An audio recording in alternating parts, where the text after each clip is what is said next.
یہ سوال انتہائی اہم ہے کہ عید الاضحیٰ کے دنوں میں بلیاں کہاں روپوش ہو جاتی ہیں۔ اس حوالے سے کئی سوالات اور کئی جوابات سامنے آئے ہیں کہ بلیاں اس روز کہاں جاتی ہیں۔ اس حوالے سے جڑے کئی سارے افسانے بھی ہیں۔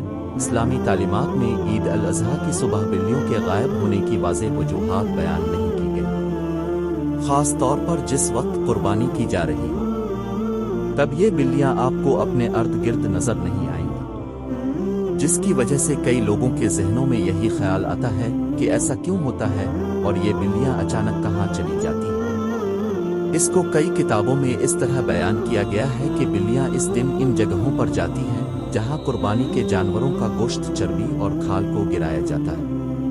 اس کی ایک اور وجہ بھی بتائی گئی ہے، اور وہ یہ ہے کہ بلیاں خون دیکھ کر ڈر جاتی ہیں، کیونکہ عید الاضحیٰ کے روز ہر جگہ جانوروں کا خون نظر آتا ہے، جو ان بلیوں کو خوفزدہ کر دیتا ہے اور بلیوں کو وہاں سے جانے پر مجبور کر دیتا ہے۔ جبکہ ایک حیران کن بات یہ ہے کہ جس کے بارے میں ہم نے کبھی توجہ نہیں دی، لیکن اس کے بارے میں ایک وضاحت ایسی بھی ہے کہ عید الاضحیٰ کے روز فرشتے حاضری دیتے ہیں اور ان فرشتوں کو دیکھ کر بلیاں ڈر کر وہاں سے غائب ہو جاتی ہیں۔ جبکہ کئی لوگ یہ بھی کہتے ہیں کہ بلیاں اس روز کہیں نہیں جاتی، بلکہ انہوں نے خود اپنی آنکھوں سے بلیوں کو ان جگہوں پر گھومتے پھرتے دیکھا ہے۔ باقی اصل بات کا علم صرف اللہ پاک کی ذات کو معلوم ہے۔